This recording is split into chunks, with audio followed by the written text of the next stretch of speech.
কি বলি বলো তো বন্ধুরা, নিজেকে এত টায়ার্ড লাগছে, কিছু বলতে ইচ্ছা করছে না, তাও তোমাদের সামনে আমি আসলাম। কেননা তোমরা আমাকে কমেন্ট করছো, আমি তোমাদেরকে রিপ্লাই কমেন্ট করতে পারছি না।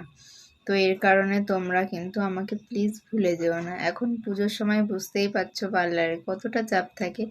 তো আমি কেবল বাড়িতে ফিরলাম, এখনো কাজ চলছে। তো আজকে সানডে, ছেলের টিউশন ছিল না, এই কারণে ছেলেকে বাড়িতে রেখে গেছিলাম, সেজন্য একটু তাড়াতাড়ি চলে আসতে হলো আমাকে।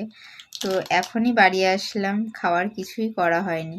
তো এখন খাওয়ার জন্য কিছু একটু করব। তো আর সময় পাবো কি ঠিক বলতে পারছি না, এর কারণে এখনই তোমাদেরকে জানিয়ে দিলাম। গুড নাইট, সকলে ভালো থেকো, সুস্থ থেকো। আর তোমরা তোমাদের কাজটা কন্টিনিউ চালিয়ে যেও। আমি তো ঠিকঠাক কোনো কিছু আপলোড করতে পারছি না, তো তার কারণে তোমাদের এই বন্ধুকে তোমরা প্লিজ ভুলে যেও না। তোমরা সকলে তোমাদের কাজটা কন্টিনিউ করে যাও। আমি চেষ্টা করব সবসময় তোমাদের পাশে থাকার। তোমরাও কিন্তু আমাকে ভুলে যেও না।